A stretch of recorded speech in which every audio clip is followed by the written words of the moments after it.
As I'm sure you've all seen, in late 2020, Cobra came out with King MIM Tour Irons. MIM represents metal injection molded, which is a continuation of the wedge lineup they had created previous to that. What's nice about this product is it's a bit of a continuation into their CB line, but they didn't stop there. More recently, they came out with what they're calling their Copper series, which changes from the chrome perspective we have on their original release into this, what I consider to be a spectacular copper finish profile. Just looking at top line alone, you can get a pretty good sense of the type of golfer they're seeking out with this product. Very sharp, solid leading edge with limited offset, and I think the best thing to do here, now that we've talked about the two different versions or two different release finishes, is to go and hit it in the bay and just talk a little bit more about what to expect if you're going to go hit MIM Tour for yourself. And we've officially moved over to the hitting bay. I have two 8-irons in my hand of King MIM Tour.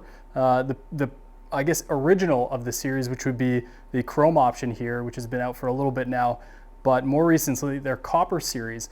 You've seen these on the overhead, and we asked you a question early on, which one you go with. My preference is definitely on the copper series. So I'm going to take this one, hit a few shots, and see what comes of it.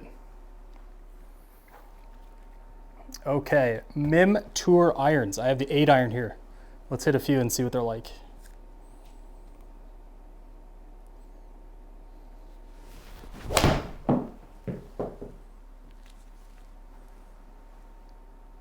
It's nice to get that first contact a little bit into the ground. Represents really good feedback on the ball off the face.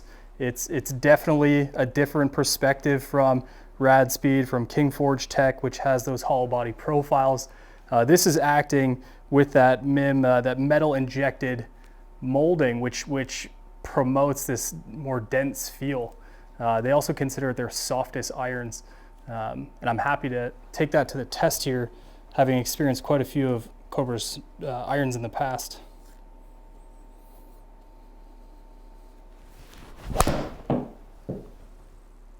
That's pretty well hit for me. A little bit of a tug. I've got the S-Taper 120s, which would be the stiff in here. Maybe not the perfect fit for me, but definitely performing as intended for this style of iron. Getting some nice launch. Overall distance and speed looks pretty good. I like that 6,000 RPMs of spin for my game. I got a lower spin ball in play. The point is, with the peak height that I present to the ball and the result of the shot, I definitely want my spin to be in more of a controlled environment.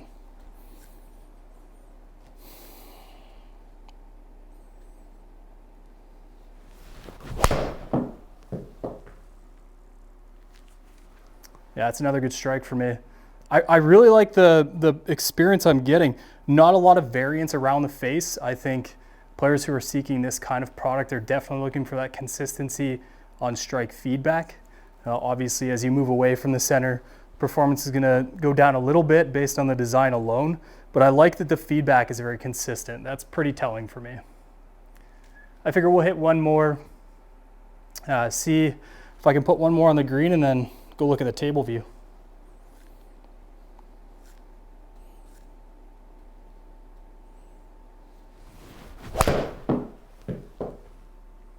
Yeah, I like that shot there. It's pretty much everything I'd expect. I mean, this is not a new concept for them. MIM has been a part of their wedge lineup in the past. Obviously, I expect to see them continue to evolve on this, but from a sheer feedback and performance in the sound perspective, that realm, I'm definitely fond of what I'm getting out of these irons. Well, I took a quick look at table view for the 8-iron, and it was blown away at the consistency I saw across it. Now, this kind of iron here, the type of player it's going to be geared towards is definitely going to look for that consistency across the face from a numbers perspective. I thought, what better way to challenge that than to go to the 5-iron and see if that can be a continuation from the 8.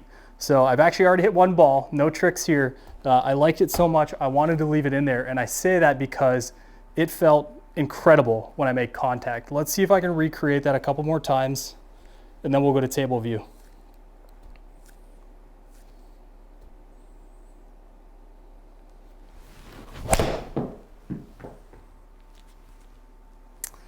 All right, I'm actually quite pleased with that. Wasn't my best strike, a little bit heavy for me.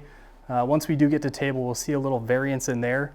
I can't get over the presentation on top of the ball. It definitely looks aggressive, and I know a lot of golfers out there with this style of product are looking for that shape, especially when they move into the long irons. Let's hit a few more here.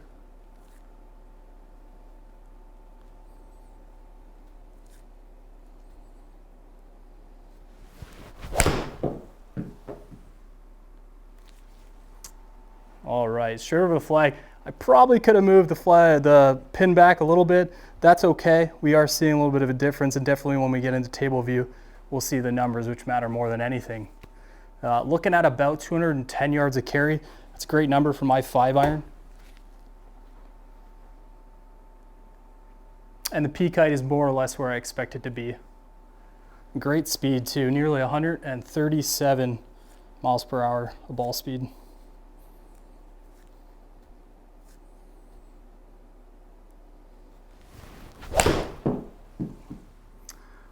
You know, it's interesting having hit one extremely good and then hit a couple more that were less than perfect. I think it's a nice representation of what this product will expect out of the golfer who hits it. But I do like that I'm getting into a similar window. I wouldn't be terribly disappointed with that off of 5-iron where I came up a little bit heavy. So let's hit one more, see if we can put a good one out there.